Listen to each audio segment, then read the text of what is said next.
নমস্কার। বিশ্বকবি রবীন্দ্রনাথ ঠাকুরের লেখা কবিতা সুখ দুঃখ।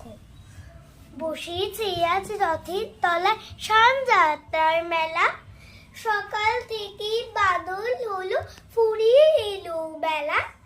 আজকে দিনের মেলা মেশা, যতই খুশি যতই নেশা, সবার চেয়ে আনন্দময় ওই মেয়েটির হাসি। এক পয়সায় কিনেছেও তাল পাতার এক বাঁশি, বাজে বাঁশি পাতার বাঁশি আনন্দ স্বরে।